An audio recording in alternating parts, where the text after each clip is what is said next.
சொல்லுகிறார்கள் என்று தவறாக தமிழக அரசாங்கம் நினைத்துக் கொள்ள வேண்டாம். பல்வேறு வழக்குகள் வாங்கலாம்.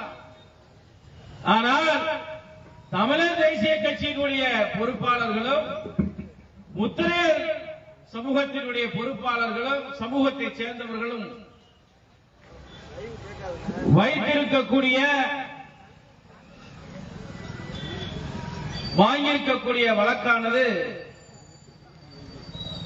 சமூக உரிமைக்கான வழக்கு, சமூக நீதிக்கான வழக்கு. அந்த வழக்கை வாபஸ் பெற வேண்டும் என்று இந்த கண்டன ஆர்ப்பாட்டமானது நடைபெற்றுக் கொண்டிருக்கிறது. குறிப்பாக நாட்டிலே பல்வேறு பொய் வழக்குகள் போடப்படுவது வழக்கம். அமுது விளையும் இடத்தில்தான் நஞ்சும் விளைகிறது. யாரோ ஒரு செய்த குற்றத்திற்காக 1000 பேர் தண்டிக்கப்படுவது என்பது தர்மம் அல்ல. அந்த வழக்கை உடனடியாக தமிழக அரசாங்கமும் நீதித்துறையும் திரும்ப பெற வேண்டும் என்று ஆர்ப்பாட்டம் நடந்து கொண்டிருக்கிறது. இது ஒரு கோரிக்கை. இன்னொரு கோரிக்கை, 1990ஆம் ஆண்டிலே முத்திரையர் சமூகத்திற்காக ஒதுக்கப்பட்ட இடத்தை அரசாங்கம் தர மறுக்கிறது. அதை பெற்றுத்தர வேண்டும் என்பதற்காகவும் ஆர்ப்பாட்டம் நடைபெறுகிறது. 1990ஆம் ஆண்டிலே முத்திரையர் சமூகத்தைச் சேர்ந்தவர்களுக்கு அந்த இடம் ஒதுக்கப்படுகிறது. இதோ இந்த சந்தில 23 சென்டுகள் ஒதுக்கப்படுகிறது. அந்த இடத்தை நம்முடைய முன்னோர்கள் பராமரிக்காத நேரத்தில் அப்படியே விட்டுறது காரணத்தினால அரசு கையகப்படுத்துது. நான் என் தந்தையோடு என் குடும்பத்தோடு இருக்கிறேன். சிறிது நாள் வெளியூருக்கு போய் திரும்பி வருகிறேன் என்று சொன்னால் என் குடும்பம் இல்லை என்று ஆகிவிடுமா? எங்கள் முன்னோர்கள் அதை கவனிக்கவில்லை என்று சொன்னால் அவருடைய பிள்ளைகள் நாங்கள் உரிமை கோருகிறோம். அந்த உரிமையை ஏற்று எங்களுக்கு அந்த இடத்தை தர வேண்டும் என்பது அரசினுடைய கடமை. தம்பி பூமிநாதன் பேசினார், நம்முடைய சமூகத்தை சேர்ந்தவர் தான் இங்கே பிரசிடண்டாக இருக்கிறார் என்று சொல்லி. நீங்கள் திருத்திக் கொள்ள வேண்டும். எந்த சமூகத்தில் இருக்கிறவன் திமுகவிலே நம் சமூகத்தில் இருக்கிறான் என்று சொன்னால் அது திமுக காரர்கள் தான். அதிமுகவில் இருக்கிறார் என்று சொன்னால் அது அதிமுக காரர்கள் தான். வீரமுத்திரையர் சங்கத்தில் இருப்பவன் தான் உன்னுடைய சாதிக்காரன் என்பதை நீ புரிந்து கொள்ள வேண்டும். அவர்கள்தான் உங்களுடைய சாதிக்காரர்களை தவிர தடியெடுத்தவன் தண்டக்காரன் இல்லை. நமக்கு ஒரு பிரச்சனை என்று சொன்னால் முன்னே வந்து நிற்பவது யார்? திமுக வருமா? ஸ்டாலின் கேட்கணும். அதிமுக வருமா? எடப்பாடி கேட்கணும். பாஜக வருமா? அண்ணாமலை கேட்கணும். கம்யூனிஸ்ட் வருமா? முத்தரசன் பாலகிருஷ்ணன் கேட்கணும். ஆனால் உங்களுக்கு ஒரு பிரச்சனை என்று சொன்னால் நீங்கள் கேட்பதற்கு முன்பாக அந்த இடத்திலே வந்து ஒருவர் நிற்கிறார் என்று சொன்னால் என் அருமை பங்காளி கே செல்வகுமார் தான். அப்படிப்பட்டவர் இந்த பகுதியிலே தேர்தலில் நின்றிருக்கிறார். முத்திரையர் சமுதாயத்திற்கு என்ன வேண்டும் என்பது அவருக்கு தெரியும். இந்த சமுதாயத்தில் இருந்து ஒரு தலைவன் நுழைத்து வருகிறார் என்று சொன்னால் ஆதரவு தர வேண்டும். அவருக்குத்தான் ஒரு தகப்பன் ஸ்தானத்தில் இருந்து என் பிள்ளையை எப்படி படிக்க வைக்க வேண்டும், என் குடும்பத்தை எப்படி நடத்த வேண்டும், இந்த சமுதாயத்திற்கு என்ன தேவை என்பது திமுக காரனுக்கு அதிமுக காரனுக்கு தெரியாது. அவன் நம்ம சாதிக்காரனா இருந்தாலும். ஆனால் என்னுடைய பங்காளி கே செல்வகுமாருக்கு தெரியும். தமிழ்நாட்டிலே இப்பொழுது அரசியல் சூழ்நிலையை நீங்கள் புரிந்து கொள்ள வேண்டும். என்ன நடந்து கொண்டிருக்கிறது? 4 நாட்களாக ஒரு அரசியல் நாடகம் நடந்து கொண்டிருக்கிறது தமிழ்நாட்டிலே. மது ஒழிப்பு மாநாடு நடத்துகிறார் திருமாவளவன். யார் மது ஒழிப்பு மாநாடு நடத்துவதற்கு யாரிடத்திலே அனுமதி கேட்கிறார் என்று சொன்னார்? யாரிடத்திலே? மதுக்கடை அதிபரிடத்திலே. மதுக்கடை முதலாளிகளிடத்திலே போய் அனுமதி பெற்று ஒரு ஆர்ப்பாட்டத்தை நடத்துகிறார் திருமாவளவன். இந்த நாடகம் எதற்கு? அமெரிக்காவில் இருக்கக்கூடிய முதல்வரை பணிய வைக்க வேண்டும் என்பதற்காக இவர் போட்ட நாடகம். ஸ்டாலின் வந்தவுடன் அவரை அழைத்து ரகசிய அறையிலே பேசப்பட்டது. என்ன விஷயம் தெரியுமா? அது கள்ளக்குறிச்சியிலே மாநாடு. கள்ளக்குறிச்சியிலே அந்த பட்டியலில் இருக்கும் மக்கள் எத்தனையோ பேர் செத்து மடிந்தார்கள், 100க்கு மேற்பட்டவர்கள். அந்த மக்களின் உயிரை வைத்து பணையம் வைத்து அங்கே பேரம் பேசப்பட்டிருக்கிறது. ஸ்டாலினுக்கும் திருமாவளவனுக்கும் மாதம் 10 கோடி ரூபாய் தருவதாக பேச்சுவார்த்தை நடத்தப்பட்டிருக்கிறது. ஏவா வேலு அவரிடத்திலே வந்து மாதம் 10 கோடி ரூபாய் வாங்கி பிரச்சனை பண்ணாதன்னு சொன்னாலே வெளியே வந்து இரவிலே நிற்கக்கூடிய பெண்களைப் போல பல்ல இழுத்துக் கொண்டு பேட்டடிக்கக்கூடிய கேடுகட்ட அரசியல் தான் திருமாவளவனுடைய அரசியல். படிப்படியாக குறைக்கிறேன் என்று சொல்லிவிட்டார். ஆர்டிகல் 47 பயன்படுத்தி இந்தியா முழுவதும் மதுவிலக்கை கொண்டு வர வேண்டும் என்று சொல்லி அவர் கோரிக்கை வைக்கின்றார். சாராய கடை ஓனரே ஸ்டாலின் தான். நீ எங்க போய் கோரிக்கை வைக்கிற? மோடியுடைய கோரிக்கை. தமிழ்நாட்டு மக்கள் நன்றாக புரிந்து கொள்ள வேண்டும், நாம் பிடித்துக் கொள்ள வேண்டும். இது போன்ற கயவர்களும் திருடர்களும் வாழுகின்ற நாட்டிலே சமூக ரீதியாக நீங்கள் ஒன்று சேர்ந்து நிற்க வேண்டும். எந்த அரசியல் கட்சியும் உங்களுக்கு சாதகமாக இருக்காது. மேற்கு வங்காளத்திலே ஒரு பெண் மருத்துவர் கற்பழித்து கொலை செய்யப்படுகிறார். ஒரு மருத்துவர் அந்தருக்கு நீதி கேட்டு மம்தா பானர்ஜி பேரணி வருகிறார். அந்த பேரணி யாரை கண்டித்து? நீதி கேட்டு பேரணி யாரை கண்டித்து? அந்த நாட்டினுடைய முதல்வரே மம்தா பானர்ஜி தான். அவர் யாரிடம் நீதி கேட்டு பேரணி நடத்துகிறார்? இதுதான் இன்றைக்கு கேடுகட்ட அரசியலாக என்டிஏ கூட்டணி என்று ராகுல் காந்தி ஸ்டாலின் தலைமையிலான கூட்டணி மக்களை கேலியும் கிண்டல் செய்து கொண்டிருக்கிறது. பாண்டிச்சேரியிலே இன்றைக்கு கடையடைப்பு. பாண்டிச்சேரியில் எதற்காக கடையடைப்பு? அந்த கடையடைப்பை நடத்தியவர்கள் யார்? திமுக, விசிக, காங்கிரஸ் இவர்கள் எல்லாம் சேர்ந்து மின் கட்டணத்தை எதிர்த்து ஆர்ப்பாட்டம், கடையடைப்பு. அதே தமிழ்நாட்டு மக்கள் புரிந்து கொள்ள வேண்டும். மாதம் ஒருமுறை நாங்கள் மின் கட்டணம் செலுத்துகிறோம் என்று வாக்குறுதி கொடுத்தவர்கள் மீறி இன்ன வரைக்கும் அதை மாற்றி அமைக்கல. தமிழ்நாட்டில் 3 முறை மின் கட்டணம் உயர்த்தப்பட்டிருக்கிறது. ஆனால் இதையெல்லாம் கண்டுகொள்ளாமல் பாண்டிச்சேரியிலே போய் இன்னைக்கு கடையடைப்பு நடத்துகிறார்கள் என்று சொன்னால் மக்களை எந்த அளவுக்கு அவர்கள் முட்டாளாக வைத்திருக்கிறார்கள் என்பதை நீங்கள் உணர வேண்டும். என்றைக்குமே தான் ஆளாக்கினாலும் சதையாடும் என்று சொல்வார்கள். உங்களுக்கு ஒரு பிரச்சனை என்று சொன்னால் செல்வகுமாருக்கு தான் பிடிக்குமே தவிர வேற எவனுக்கும் பிடிக்காது, யாருக்கும் பிடிக்காது. என்ன பிரச்சனை? பெருமளவு முத்திரைய நீர்வளம், நீர் மேலாண்மை, நில மேலாண்மை, விவசாய மேலாண்மை, கல்வி மேலாண்மை எல்லாம் முதலாக இந்த நாட்டுக்கு அறிமுகம் செய்த இந்த பேரரசு பெருமளவு முத்திரையரை அவர்கள் நினைவு மண்டபம், மணிமண்டபம் கட்ட வேண்டும் என்று சொல்லி இடம் கேட்டார். நம்முடைய பொதுச் செயலாளர் சொன்னார், எப்ப பார்த்தாலும் சிலை கேட்கிறீங்க, மணிமண்டபம் கேட்கிறீங்க என்று. ஆனா வரலாறு தெரியாத இனம் வரலாறு படைக்க முடியாது. எல்லா வரலாற்றுக்கும் சொந்தக்காரர்கள் பெரும்பெரும் முத்திரையினுடைய வரலாறு, எல்லா வரலாற்றுக்கும் சொந்தவர்கள் முக்குளத்தூர் வரலாறு. வரலாறை படைக்க வேண்டும் என்று சொன்னால் நினைவு மண்டபம் வேண்டும், பெரும்பெரும் முத்திரையுடைய சிலை வேண்டும். யார் இவர்கள்? நாடு பிடிக்க வந்த நாடோடி கூட்டம், திருட்டு ரயில் ஏறி வந்த கூட்டம்.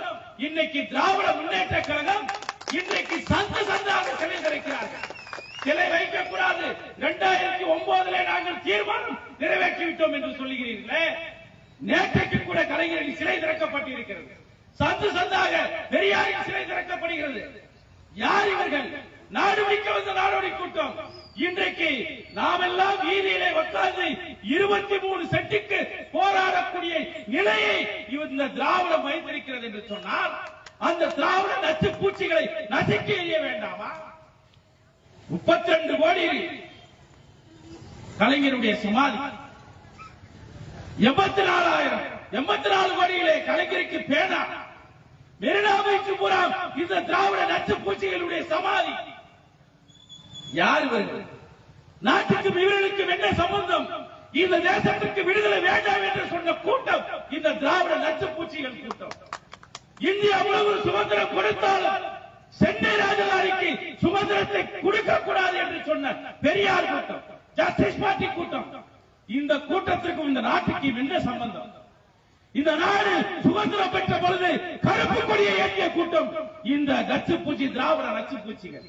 அவர்களுக்கும் இந்த நாட்டுக்கும் என்ன சம்பந்தம்?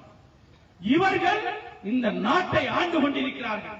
சுதந்திரம் வேண்டாம் என்று சொன்னவர்கள். ஆனால் சுதந்திரத்திற்காக ஒட்டுமொத்த தமிழ் தேசம், ஒட்டுமொத்த தமிழர்கள், வீரமுத்திரையர் சங்கத்தைச் சேர்ந்த எண்ணற்ற தேசபக்தர்கள், எண்ணற்ற தேசபக்தர்கள் இந்த தேசத்திற்காக உயிர் தியாகம் செய்தார்கள். எண்ணற்றவர்கள் தென் தமிழ்நாட்டில் தான் முதலாக விடுதலைக்காக முதல் குரல் எழுந்தது என்று சொன்னால் தென் தமிழ்நாடு. வெளிநாட்டுக்கு போய் உலக முதலீட்டாளர்கள் மாநாடு நடத்தி வந்தாரே ஸ்டாலின், அங்கே என்ன செய்து கொண்டு வந்தார்? வெள்ளை அறிக்கை வெளியிட்டாரா? போட்டா சூட்டு எடுத்துவிட்டு சைக்கிள் ஓட்டி பிராக்டிஸ் செய்துவிட்டு நல்ல உல்லாச விடுதியிலே படுத்து உறங்கிவிட்டு இங்கே வந்து நாங்கள் பல லட்சம் கோடிக்கு முதலீடு ஈட்டி வந்திருக்கிறோம் என்று சொல்லுகிறார்களே, அதிலே கூட தென் தமிழ்நாடு புறக்கணிக்கப்பட்டிருக்கிறது. மதுரைக்கு ஏதோ தப்பு தவிர ஏதோ ஒரு கம்பெனி வரும் சொல்லியிருக்காங்க. சுதந்திரம் அடைந்த காலத்திலிருந்து கன்னியாகுமரியிலிருந்து திருச்சி வரை கண்ணு கட்டிய தூரம் கடவுளை காணி இருக்கிறது. எத்தனை பேருக்கு நீங்கள் வாக்களித்தீர்கள்? திமுக இல்லைனா அதிமுக, அதிமுக இல்ல திமுக என்று மாற்றி மாற்றி வாக்களித்தீர்களே. திருச்சியிலிருந்து கன்னியாகுமரி வரைக்கும் கருவறை காலை தவிர நாம் எதை கண்டிருக்கிறோம்? என்ன சுகத்தை கண்டிருக்கிறோம்? புரிந்து கொள்ள வேண்டும். இந்த தேசம் மீள வேண்டும் என்று சொன்னால், இந்த மக்கள் விழித்துக் கொள்ள வேண்டும் என்று சொன்னால், இப்ப இருக்கக்கூடிய அரசியலை நீங்கள் புரிந்து கொள்ள வேண்டும். இப்ப இருக்கக்கூடிய அரசியலை தெரிந்து கொள்ள வேண்டும். முருகர் பக்தர் மாநாடு, 47,000 கோயில்கள் இந்தியா தமிழ்நாடு முழுவதும் இருக்கிறது அரசு கட்டுப்பாட்டிலே. 47,000 கோயிலை நாங்கள் கும்பாபிஷேகம் நடத்தினோம் என்று சொல்லுகிறார்களே, அந்த கும்பாபிஷேகத்திற்கு எத்தனை ரூபாய் அரசு நிதியில் இருந்து பெறப்பட்டது என்று சொல்ல முடியுமா? நிதி கொடுத்து ஸ்பான்சர் மூலமாக அங்கே நீயும் நானும் கொடுக்கக்கூடிய அந்த உண்டியல் பணத்தில் இருந்துதான் இவர்கள் கும்பாபிஷேகம் நடத்தினார்களே தவிர அவர்கள் அரசு நிதியில் இருந்து நடத்தினார்களா?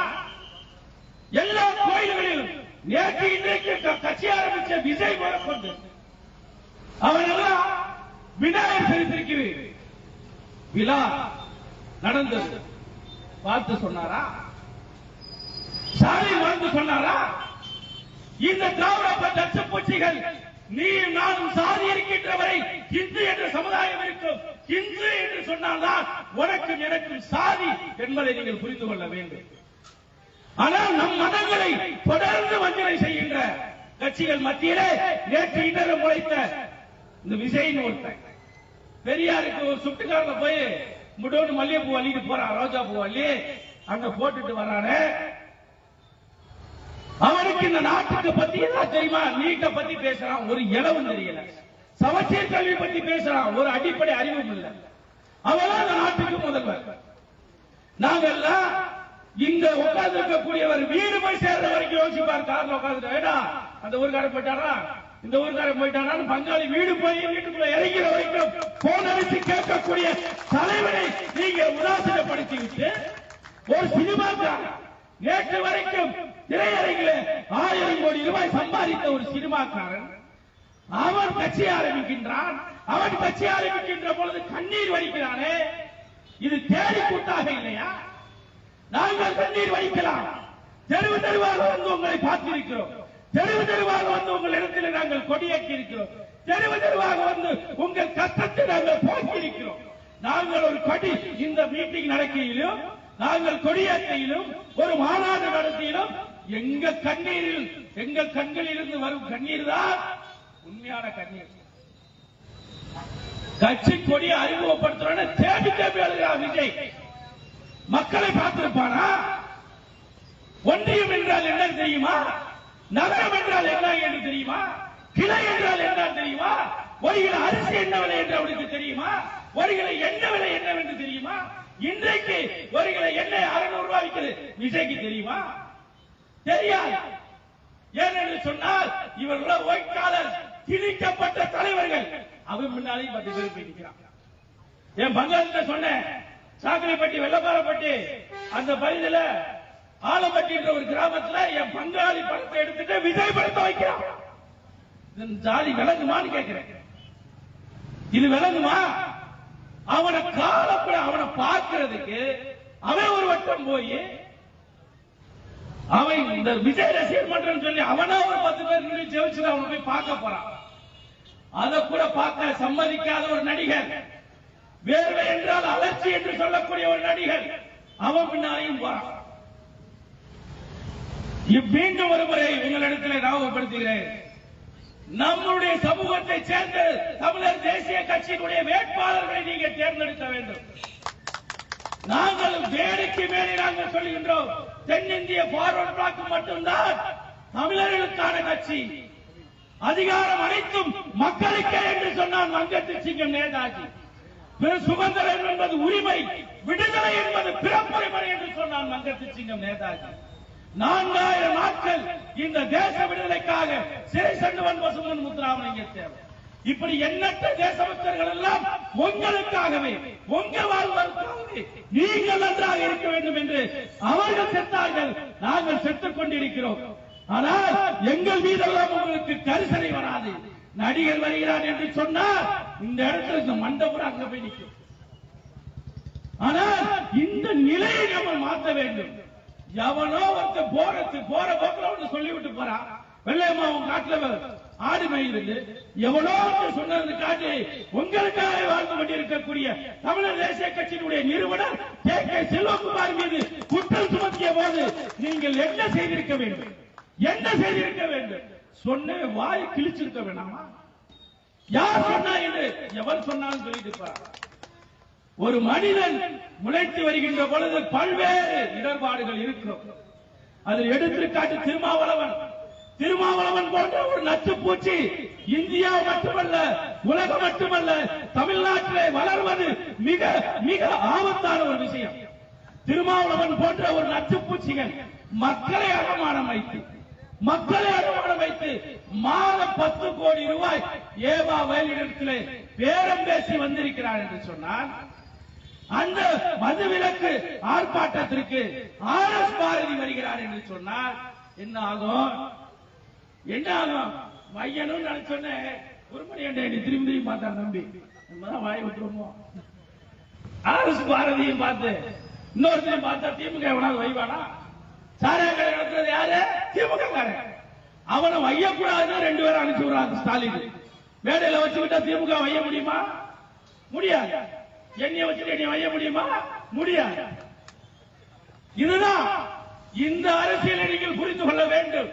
திருமாவளவன் போன்ற நச்சு பூச்சிகள் இந்த திராவிட கூட்டத்தோடு கைகோர்த்து கண்டு டிவி நடத்த முடியல, காசு வாங்கிட்டேன், கட்சி நடத்த முடியல, டிவி நடத்த முடியல, என் டிவியை மூட நிலைமைக்கு வந்துட்டேன். இப்ப டிரைவிங் ஸ்கூலுக்கு போனீங்கன்னா நம்ம பயங்கரமா வண்டி ஓட்டுற மாதிரி தெரியும். ஆனா அங்க பிரேக் அங்க ஒருத்தி வச்சிருப்பான், அவன் ஒரு ஸ்டேரிங் வச்சிருப்பான். ஸ்டாலின் நீங்க திருமாவளவன் பயங்கரமா ஆர்ப்பாட்டம் பண்ணி அப்படியே பயங்கரமா வந்து நினைப்பார். இவரோட ஸ்டேரிங் பிரேக் எல்லாம் ஸ்டாலின் அவர் ஓட்டுவாரு, இவர் ஆட்டுவாரு. இப்படிப்பட்டவர்கள் இந்த நாட்டை வழிநடத்துகிறார்கள் என்று சொன்னால் இந்த நாடு நாட்டு மக்களுக்கும் அழிவு காலம் தொடங்குகிறது என்றுதானே அர்த்தம். என்றைக்குமே இப்பொழுது சொல்லி நான் முடிக்கிறேன், உங்களுக்கு ஒரு பிரச்சனை என்றால் யார் முதலில் வந்து உங்கள் குறைகளை தீர்க்கிறார்களோ அவரை நீங்கள் ஆதரிங்கள். தமிழர் தேசிய கட்சியின் சார்பாக தென்னிந்திய பாரத் பிளாக் ஆதரவோடு என்னுடைய பங்காளி இதே பண்ணவராதியிலே களம் காண்பார். எங்களுடைய சமூக வாக்குகளை நாங்கள் பெற்றுத் தருவோம். நீங்களும்